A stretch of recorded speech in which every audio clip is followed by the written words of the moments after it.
Kutti kutti story with Saran. Love knows no rules. முன்னொரு காலத்துல ஒரு டீப்பான காட்டுக்குள்ள எல்லா மிருகங்களும் வாழ்ந்துட்டு இருந்துச்சு. ஒரு குட்டி ஸ்னேல் நத்தையில இருந்து ரொம்ப டாலான ஜிராஃப் ஒட்டகச்சிவிங்கி வரைக்கும் லயன் தான் அந்த காட்டுக்கே ராஜாவா இருந்துச்சு. அந்த காட்டுல நிறைய ரூல்ஸ அந்த லயன் எல்லா ஜங்கிள் அனிமல்ஸ்க்கும் அனௌன்ஸ் பண்ணுச்சு. ஹெர்பிவோரஸ் அனிமல்ஸ், எந்த அனிமல்ஸ்லாம் பிளான்ட்ஸ் மட்டுமே சாப்பிட்டு வாழுமோ அந்த அனிமல்ஸ் எல்லாமே லெஃப்ட் பார்ட் ஆஃப் த ஜங்கிள்ல தான் வாழுமா. கார்னிவோரஸ் அனிமல்ஸ், எதெல்லாம் ஹெர்பிவோரஸ் அனிமல்ஸ் பிளான்ட் சாப்பிடுற அனிமல்ஸ ஹண்ட் பண்ணி சாப்பிடுதோ அந்த மீட் சாப்பிடுற அனிமல்ஸ்லாம் ஜங்கிளோட ரைட் சைட் பார்ட்ல தான் இருக்கணுமா. ஆம்னிவோரஸ் அனிமல்ஸ், எந்த அனிமல்ஸ் பிளான்ட்ஸையும் சாப்பிடும் மற்ற ஹெர்பிவோரஸ் அனிமல்ஸையும் சாப்பிடும் அப்படிப்பட்ட அனிமல்ஸ் எல்லாமே ஜங்கிளோட கீழ் பகுதியில தான் வாழணுமா. லயன் கிங்குக்கு ஜங்கிளோட டாப் போர்ஷன் அலோகேட் பண்ணிக்கிச்சான். இன்னொரு ரூல் என்னன்னா, ஒரு நாளைக்கு 1 மணி நேரம் தான் கார்னிவோரஸ் அனிமல்ஸ் ஹெர்பிவோரஸ் அனிமல்ஸ் ஃபுட்டுக்காக ஹண்ட் பண்ணலாம். அதுவும் 11 மணில இருந்து மதியம் 12 மணி வரைக்கும் மட்டும்தான். இந்த ரூலை தவிர எந்த ஜங்கிள் அனிமலுமே அவங்களோட பவுண்டரிய கிராஸ் பண்ணி அடுத்தவங்களோட பவுண்டரிக்குள்ள போக கூடாதுன்னு ஒரு ரூல் கூட இருந்துச்சு.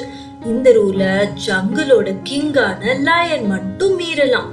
எல்லா ஜங்கிள் அனிமல்ஸும் எல்லா ரூல்ஸையும் ரொம்ப ஸ்ட்ரிக்டா ஃபாலோ பண்ணிட்டு வந்தாங்க.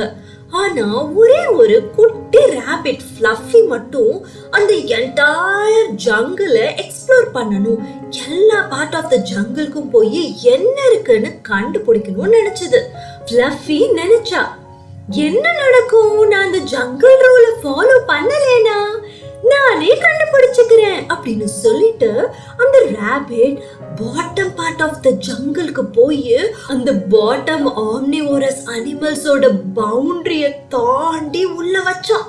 பயந்து போய் ஃப்ளஃபி குடுகுடுன்னு திருப்பியும் ஹெர்பிவோரஸோட டெரிட்டரிக்குள்ளேயே போயிட்டா. ஹஃப் பஃப் ஹஃப் பஃப், நான் இன்னும் உயிரோட தான் இருக்கேன், எனக்கு எதுவுமே ஆகல, நான் ஒரு ஜங்கிள் ரூல்ல மீறியும் எனக்கு எதுவுமே ஆகல அப்படின்னு ஃப்ளஃபி சொன்னா. இன்னும் கொஞ்சம் ஜங்கிள் ரூல பிரேக் பண்ணா என்ன ஆகுதுன்னு பாப்போம் அப்படின்னு ஃப்ளஃபி யோசிச்சுக்கிட்டே திருப்பியும் ஆம்னிவோரஸ் பார்ட் ஆஃப் த ஜங்கிள்க்கு திரும்பவும் வந்தா. ஃப்ளஃபி ஒரு நரி நல்லா தூங்கிட்டு இருந்தத பார்த்தா. அடுத்ததா ஃப்ளஃபி மரத்துல இருந்து தேன் எடுக்க ட்ரை பண்ணிட்டு இருந்த ஒரு கரடிய பார்த்துச்சு. அந்த கரடி ரொம்ப ஹார்டா ட்ரை பண்ணியும் அதால அந்த ஹனி கோம்ப ரீச் பண்ணவே முடியல.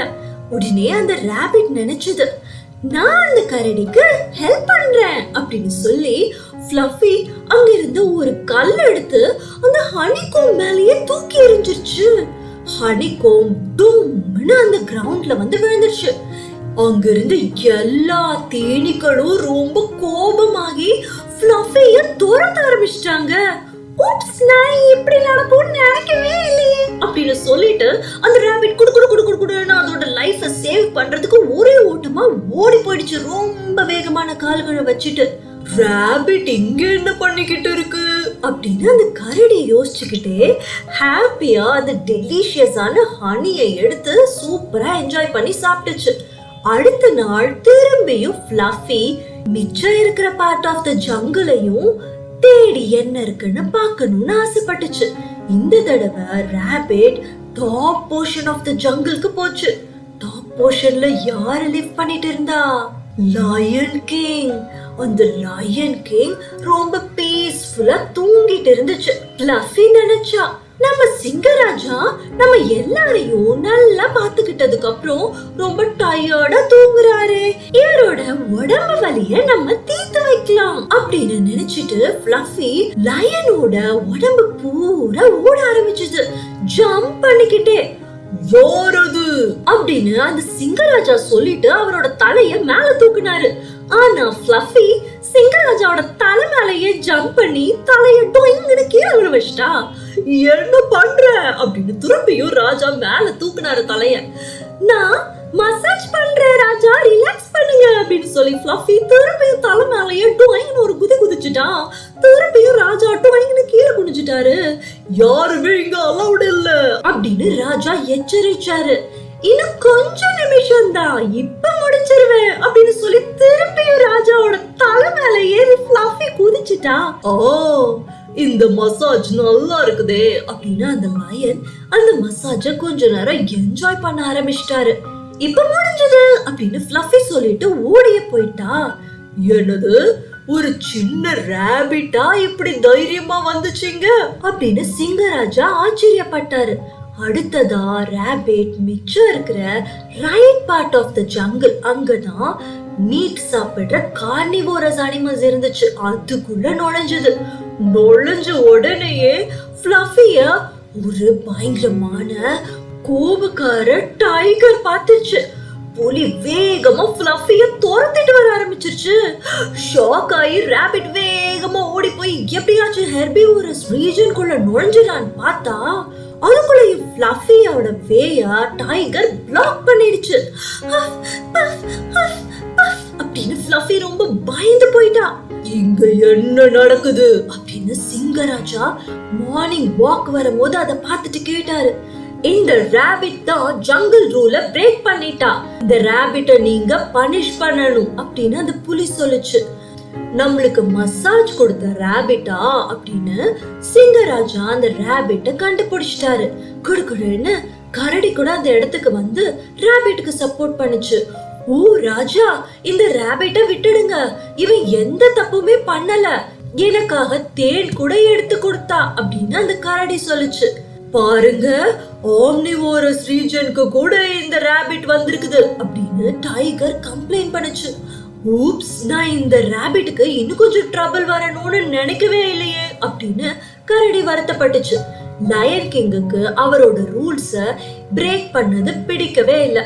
இப்ப என்கரேஜ் பண்ணா மத்த அனிமல்ஸ் ரூல்ஸ பிரேக் பண்ணுவாங்கன்னு சொல்லிட்டு, ஃப்ளஃபி, இந்த காட்டை விட்டு நீ வெளியேறு, இனிமே திரும்பி வரக்கூடாது அப்படின்னு சொல்லிட்டாரு. எல்லா அனிமல்ஸ்க்கும் ரொம்பவே சேட் ஆயிடுச்சு. லயனும் சோகமா அதோட டாப் ரீஜனுக்கு என்டர் ஆகி வீட்டுக்கு போயிட்டு இருக்கும்போது திடீர்னு ஒரு வேடன் ஹண்டரோட ட்ராப்ல போய் மாட்டிக்கிச்சு. லயன் கிங் ரோர் பண்ணுச்சு. ஓ நோ, நம்மளோட ராஜா டாப் ரீஜன்ல இருக்காரு அப்படின்னு புலி சொல்லிட்டு அந்த இடத்தை விட்டு கிளம்பி போயிடுச்சு. நம்ம ராஜாவோட ரூல் படி நம்ம டாப் போர்ஷன் ஆஃப் த ஜங்கிளுக்கு போக கூடாது அப்படின்னு ஃபாக்ஸ் சொல்லுச்சு. நம்ம ரூலை பிரேக் பண்ணி ராஜாவை காப்பாத்த போனோம்னா அந்த ராபிட் மாதிரியே நம்மளையும் அவர் காட்டை விட்டு வெளியே போக சொல்லிடுவாரு அப்படின்னு அங்க இருந்த ஒரு மான் டீர் சொல்லுச்சு. திடீர்னு ஃப்ளஃபி ஓடி வந்து அதோட சிங்கராஜாவை காப்பாத்த போச்சு. ஃப்ளஃபி, இன்னும் கொஞ்சம் ட்ரபிள்ல மாட்டிக்காத அப்படின்னு கரடி வார்ன் பண்ணுச்சு. என்ன நடந்தாலும் சரி, நான் என் சிங்கராஜாவை காப்பாத்தி தீருவேன் அப்படின்னு ஃப்ளஃபி சொல்லிட்டு சிங்கராஜா மாட்டிட்டு இருந்த அந்த வலை பூரா ஜம்ப் பண்ண ஆரம்பிச்சிருச்சு சுத்தி சுத்தி. ஃப்ளஃபி, என்ன பண்ற, எனக்கு இப்ப மசாஜ் எல்லாம் வேணாம் அப்படின்னு லயன் கிங் சொன்னாரு. இன்னொரு மசாஜா? ஃப்ளஃபி இதுக்கு முன்னாடி நம்ம ராஜாக்கு மசாஜ் கொடுத்திருக்கா அப்படின்னு மத்த ஜங்கிள் அனிமல்ஸ்லாம் யோசிச்சாங்க. கிங், ரிலாக்ஸ் பண்ணுங்க, இன்னும் கொஞ்சம் பைட் தான் அப்படின்னு சொன்னோன்னு, என்னது நீ கடிக்கிற ஸ்பெஷல் மசாஜா அப்படின்னு கிங் குழம்பி போய் கேட்டாரு. இல்ல இல்ல அப்படின்னு ஃப்ளஃபி சொல்லிட்டு இன்னும் ஒரு தடவை நெட்ல கடிச்சா. உடனே சிங்கராஜா ஃப்ரீ ஆயிட்டாரு. சிங்கராஜா அந்த ராபிட்டுக்கு கிட்ட வந்து சொன்னாரு, ஃப்ளஃபி, உன்னோட அன்புனால இந்த ஜங்கிளுக்கு புதுசா ஒரு ரூல் கொண்டு வர போறேன் அப்படின்னு சொன்ன உடனே எல்லா ஜங்கிள் அனிமல்ஸும் திருன்னு முழிச்சாங்க. இனி எல்லா ரூல்ஸையுமே உடைக்கலாம், தனித்துவமா நிக்கலாம், உங்களோட தலையில என்ன சொல்லுதுங்கிறத யோசிக்காம உங்களோட இதயத்துல இருந்து நீங்க யோசிக்கலாம் அப்படின்னு அந்த லயன் கிங் சொல்லிட்டு சிரிச்சாரு. அந்த நாள்ல இருந்து எல்லா அனிமல்ஸும் எல்லா பார்ட்ஸ் ஆஃப் த ஜங்கிளுக்கும் போய் ஹாப்பியா வாழ்ந்தாங்க. சோ குழந்தைங்களா, ரூல்ஸ் எல்லாம் நிறைய நம்பர் ஆஃப் பீப்புளுக்கு நல்லது நடக்கணும் அப்படிங்கிற எண்ணத்தோட கிரியேட் பண்ணியிருக்கிறாங்க. ஏதாச்சும் ஒரு ரூல் உங்களுக்கு தெரியுது அப்படின்னா அந்த ரூலு பீப்புளுக்கு உண்மையிலேயே ஹெல்ப் பண்ணுமா இல்ல மத்தவங்களை காயப்படுத்துமான்னு யோசிச்சு அந்த ரூலை ஃபாலோ பண்றதா இல்ல பிரேக் பண்றதான்னு நீங்க முடிவு பண்ணுங்க. Fun fact time. இந்த உலகத்திலேயே லார்ஜஸ்ட் கார்னிவோர் எது தெரியுமா? Southern elephant seal. லேண்ட்ல வாழ்ற லார்ஜஸ்ட் ஆம்னிவோரஸ் அனிமல் எது தெரியுமா? கோடியாக் பேர். அப்புறம் லார்ஜஸ்ட் ஹெர்பிவோர் அனிமல் எது? African elephant. உங்களுக்கு தெரியுமா ஏன் ஹெர்பிவோரஸ் அனிமல்ஸ் எல்லாம் மீட் சாப்பிடுற கார்னிவோரஸ் அனிமல்ஸை விட பெரிய சைஸ்ல இருக்குதுன்னு? ஹெர்பிவோரஸ் அனிமல்ஸ்லாம் டைரக்டா சோர்ஸ்ல இருந்து எனர்ஜி எடுக்கிறாங்க. இந்த சோர்ஸ் தான் பிளான்ட்ஸ், அத ப்ரொடியூசர்ஸ்னு சொல்லுவாங்க. அதுல இருந்து டைரக்டா எனர்ஜி எடுக்கிறனால கார்னிவோரஸ் அனிமல்ஸை விட ஹெர்பிவோரஸ் அனிமல்ஸ் சைஸ்ல பெருசா இருக்கிறாங்க. Parent tips. குழந்தைங்களை அவங்களே ஓனா திங்க் பண்ணி வாழ்றதுக்கு நம்ம சொல்லி கொடுக்கணும். அவங்க ஒன்னும் ரோபோஸ் கிடையாது, மத்தவங்க சொன்ன ரூல்ஸை பிளைண்டா ஃபாலோ பண்றதுக்கு. Happy parenting. Like, share, subscribe.